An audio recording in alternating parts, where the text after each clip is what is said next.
안녕하세요. 오늘은 8월 17일 화요일 아침입니다. 오늘도 하나님 말씀으로 하루를 시작하겠습니다. 오늘 말씀은 이사야서 66장 15절에서 24절까지 말씀입니다. 이사야서 맨 마지막 말씀이 되겠죠. 제가 읽겠습니다. 보라, 여호와께서 불에 둘러싸여 강림하시리니 그의 수레들은 회오리 바람 같으리로다. 그가 혁혁한 위세로 노여움을 나타내시며 맹렬한 화염으로 책망하실 것이라. 여호와께서 불과 칼로 모든 혈육에게 심판을 베푸신즉 여호와께 죽임당할 자가 많으리니 스스로 거룩하게 구별하며 스스로 정결하게 하고 동산에 들어가서 그 가운데에 있는 자를 따라 돼지고기와 가증한 물건과 쥐를 먹는 자가 다 함께 망하리라. 여호와의 말씀이니라. 내가 그들의 행위와 사상을 아노라. 때가 이르면 문나라와 언어가 다른 민족들을 모으리니 그들이 와서 나의 영광을 볼 것이며 내가 그들 가운데에서 징조를 세워서 그들 가운데에서 도피한 자를 여러 나라 곧 다시스와 뿔과 활을 당기는 롯과 및 두발과 야왕과 또 나의 명성을 듣지도 못하고 나의 영광을 보지도 못한 먼 섬들로 보내리니 그들이 나의 영광을 문나라에 전파하리라. 나 여호와가 말하노라. 이스라엘 자손이 예물을 깨끗한 그릇에 담아 여호와의 집에 드림같이 그들이 너희 모든 형제를 문나라에서 나의 성산 예루살렘으로 말과 수레와 교자와 노새와 낙타에 태워다가 여호와께 예물로 드릴 것이요. 나는 그 가운데에서 택하여 제사장과 레위인을 삼으리라. 여호와의 말이니라.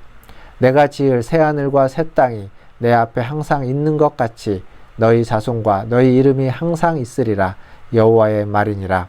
여호와가 말하노라. 매월 초하루와 매 안식일에 모든 혈육이 내 앞에 나와 예배하리라.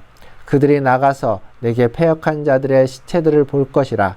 그 벌레가 죽지 아니하며 그 불이 꺼지지 아니하여 모든 혈육에게 가증함이 되리라. 아멘. 오늘 말씀은 이사야서 66장 마지막 부분입니다.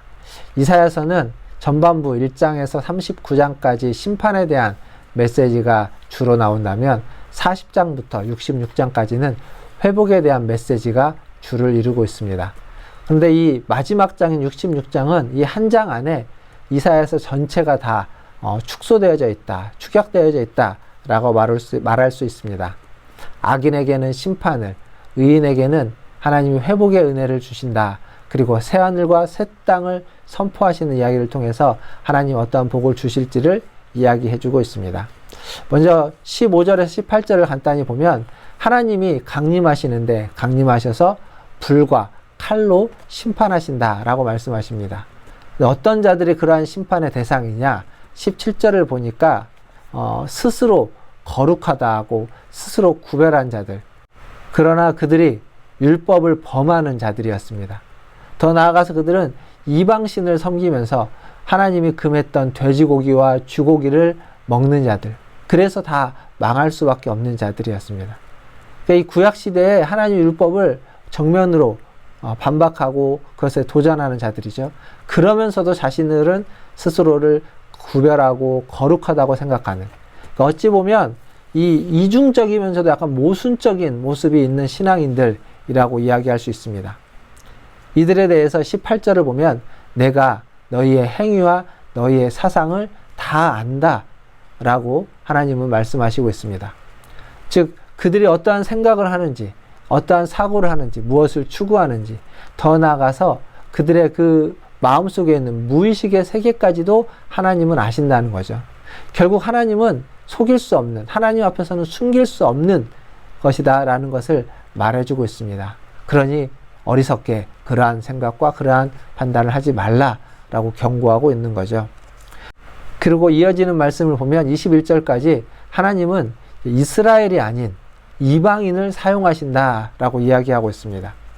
이 이방인을 심지어 온 세상에, 온 나라, 온 열방의 제사장과 레위인으로 삼을 것이다 라고 다소 충격적인 이야기를 하고 있습니다. 왜 그렇게 이야기를 할까요? 앞에서도 많이 나왔던 얘기지만 이스라엘의 불순종이, 이스라엘에게 하나님이 맡겨주신 이방의 빛으로서 살아가야만 하는 그 사명에 대한 그들의 불순종이 그들의 역할을 이제 이스라엘에서 이방인으로 옮겨가게 되는 겁니다. 사랑하는 성도 여러분, 하나님이 우리에게 주신 역할들이 있습니다. 사명들이 있습니다. 그 역할과 사명에 우리가 충실하지 못하다면, 그것에 충성하지 않는다면, 더 나아가서 그것을 불순종하고 있다면 하나님은 그 역할을 누군가 다른 이들에게 맡기실 겁니다. 우리에게서 그것을 떼어서 다른 자들에게. 그러지 않도록 하나님이 맡겨주신 그 사명에, 그 역할에 더 충성하시고 충실하게 그것들을 감당해 가시는 저와 여러분 되기를 주님의 이름으로 축원드립니다. 그리고 마지막으로 22절에서 24절을 보면 하나님의 백성이 받을 복과 또 그 믿지 않는 자들에게 받는 심판에 대한 이야기가 마무리되고 있습니다. 여기서 한마디로 이야기하면 하나님이 주시는 복은 영원하다는 겁니다.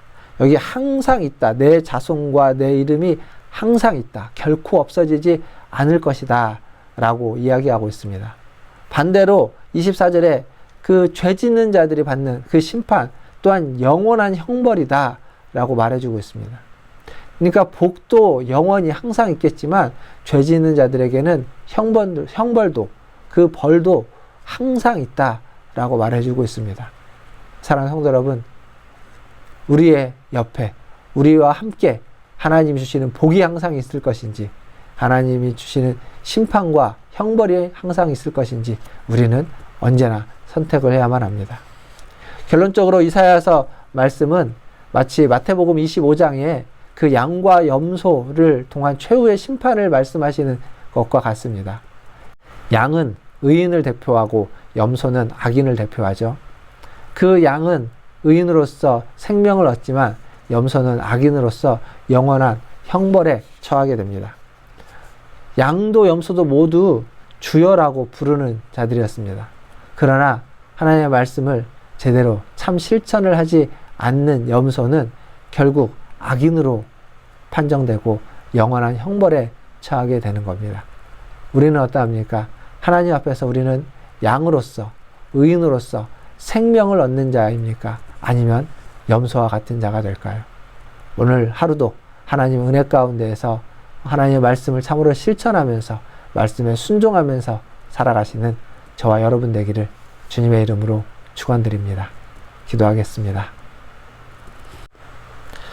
하나님, 모든 열방과 나라들이 다 주님 앞에 나와 주님을 경배할 것들을 기대합니다.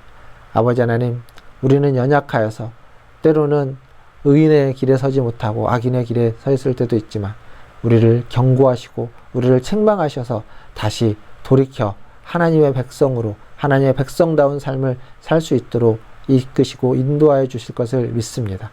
그 하나님을 의지하며 오늘 하루도 살아갑니다.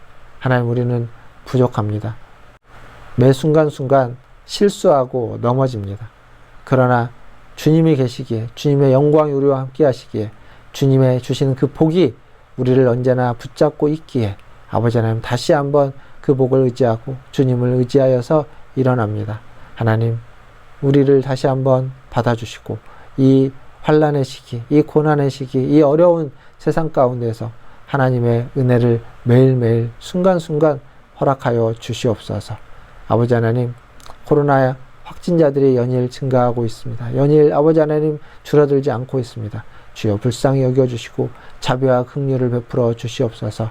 백신의 접종이 계속되고 있습니다. 조금씩 늦어지지만 아버지 하나님 수급이 원활하게 되어서 하나님 많은 이들에게 백신이 잘 접종되어서 하나님 코로나를 이겨낼 수 있는, 극복할 수 있는 토대를 닦을 수 있도록 주님 도와주시옵소서.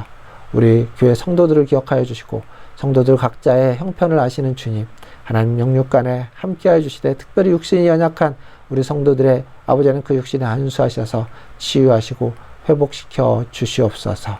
오늘 하루도 온전히 주님의 손에 의탁합니다. 주님이 함께하여 주실 줄 믿고 감사를 드립니다. 찬양과 존귀와 영광을 올려드리며 우리 구주 예수님의 이름으로 기도하옵나이다. 아멘. 네, 사랑합니다. 축복합니다. 오늘 하루도 주님과 함께 하시기를 바라겠습니다. 내일 아침에 찾아뵙겠습니다. 샬롬.